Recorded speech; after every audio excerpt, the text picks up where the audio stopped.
The Broken Blueprint, Part 3. Aftermath of the Council.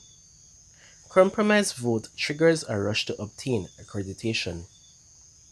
The decision made at the 1935 Autumn Council was like gasoline thrown on the fire. The administrators and faculty at the various colleges said that if two could do it, all the rest should be able to also. And this is what happened.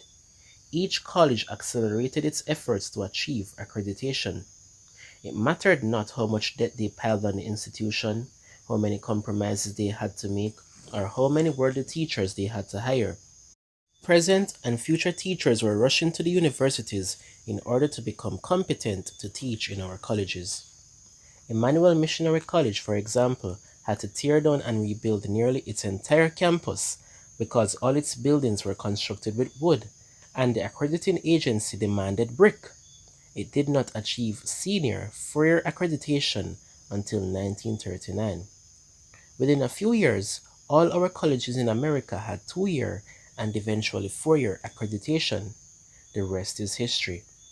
Approval from the accrediting agencies required that school libraries be enlarged with many worldly books and that nearly all the faculty be graduates of outside universities. It mattered not what a man believed or thought. As long as he had a PhD, he was the one hired to instruct the youth of our church. For more of this, see E. M. Cadwallader, A History of SDA Education.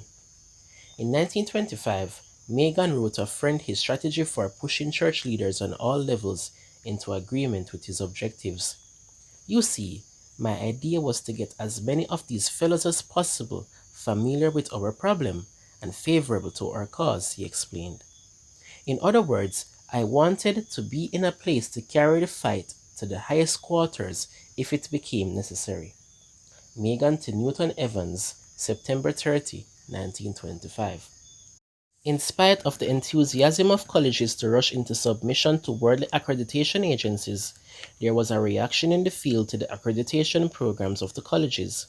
Neff, For God and CME, page 285.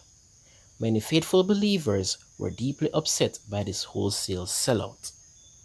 1935. Megan's amazing statement. It is seemingly incredible, the word fits here for it means unbelievable, to discover that, fully 6 months before the fateful October-Autumn Council, when the Branson Report was pushed through so CME could continue as a Class A medical school, Percy Megan wrote that, with trembling, he feared that CME would have to be destroyed because of all that was happening there. Here is the statement. I do not know what lies ahead for the school. I am praying. Sometimes I think, almost night and day, and spending much time on my knees in earnest supplication. It may be that this school, CME, will have to go down, and upon its ashes, God will uprear one of a sort, more in harmony with his will. As I see things here, they are in a great, great peril. Pride, professionalism, and a haughty spirit have laid firm hold on some. On the other hand, a large number of the alumni, graduates, are sound, and all I can do is to contend for the faith which was once delivered unto the saints. God's standards for his institutions must be maintained.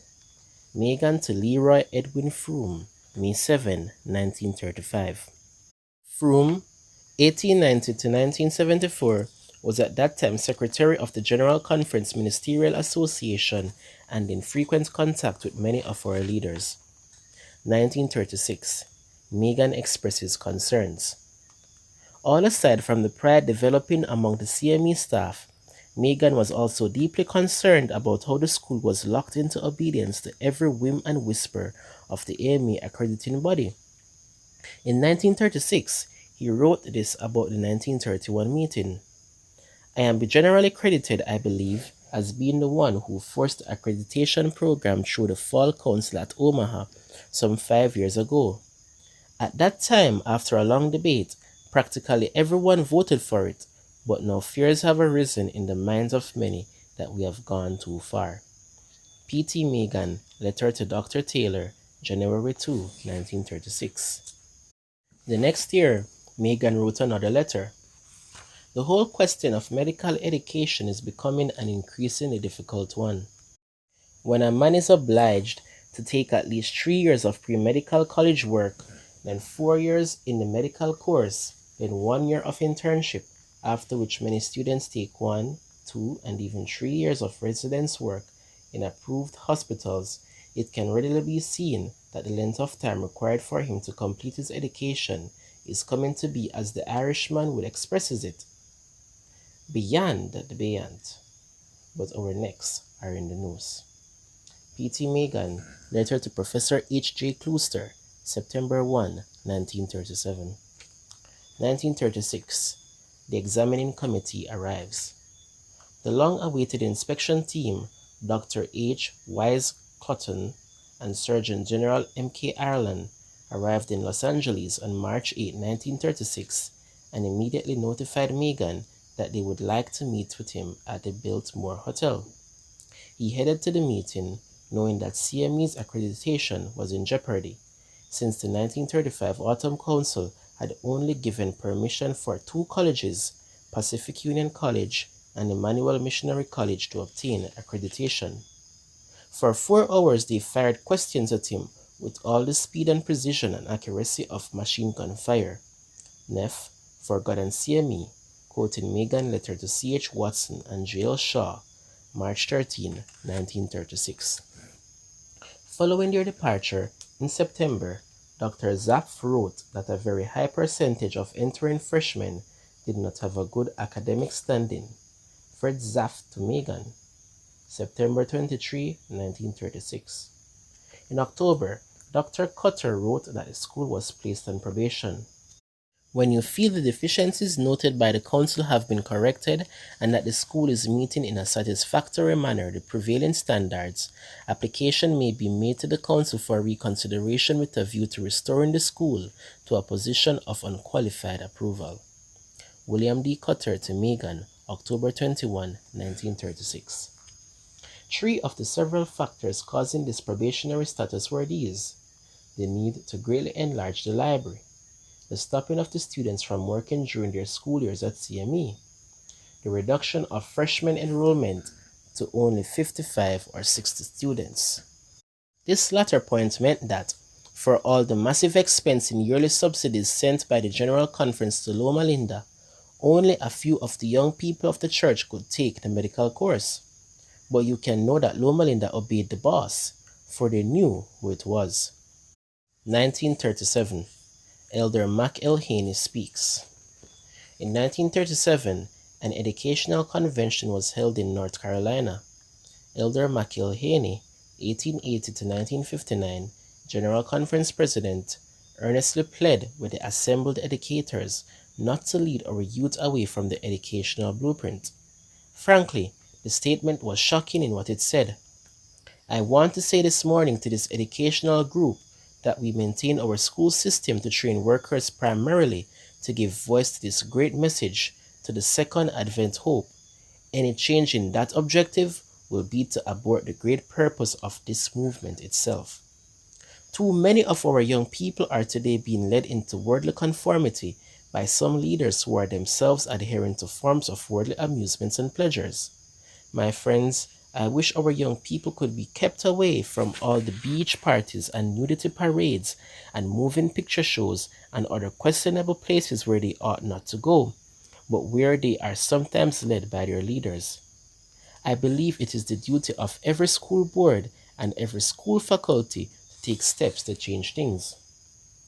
Just how far can we go in this matter of worldly conformity? Let us be done with the spirit of compromise. Let us not be like those people of old who allowed their religious beliefs to be so poisoned by contacts with the world that they were unable to recognize their own Messiah when he appeared. Would the pioneers know this movement today if they would awaken? Would they recognize the movement that they started in this world and handed over to their successors? Would they really recognize it? J. L. McElhaney, Review, October 14, 1937. 1935. Daniels weeps. Author Gross Venor Daniels had come a long way. Born in Iowa, the son of a Union Army physician who died in the Civil War, he was baptized at 10 and, due to ill health, attended Battle Creek College only 1 year. His future looked bleak, but later he met Ellen and James White, and helping them for 1 year as their secretary, was anxious to obey all the counsel they could give. By the time he was 31, Daniels was the strong, vigorous president of the New Zealand Conference. From then on, he kept moving up. Like John Harvey Kellogg, he was solid in the spirit of prophecy until the turn of the century. But, like him, he began thinking he could improve on the blueprint which God, through her, was presenting to the church. Dr. Owen S. Parrott, in his memoirs quoted earlier, had said that it was Daniels, more than any other single man on a church executive level outside Loma Linda, who rammed through its accreditation. But, just as Percy Megan later wept, so did Daniels. In 1935, worn out with the cares of years, Daniels came to Loma Linda and gave 5 talks to the faculty and students. One evening, a medical student found him walking in the hallway. Daniels was weeping. Turning to the young man, in an agony of voice, Arthur said, "Obey the spirit of prophecy. I didn't and paid the price." A few weeks later, Daniels was diagnosed with cancer and entered into the Glendale Sanitarium. Stricken with grief at the actions he had pushed forward, which had been so instrumental in damaging our entire educational system, he sent out an urgent request that 3 men come to his room. They were G. A. Roberts, president of the California Conference; Roy Cottrell, former China missionary and current chaplain at Glendale; and George B. Starr, a close friend of Ellen White in Australia, by that time retired. All 3 were faithful to the spirit of prophecy writings. Elder Daniels asked the 3 ministers to anoint him for healing. Stepping outside the room to discuss the matter, the 3 said to one another, "How can we pray for his healing when, for years, he has persistently gone against the spirit of prophecy instruction in his diet and so many other ways and has never changed?" Politely, they refused Daniel's request to anoint him. He got other men to pray for him, and soon after 1935, died. Years later, in the 1960s, the young medical student, by this time a practicing physician, related these incidents to Elder James Lee.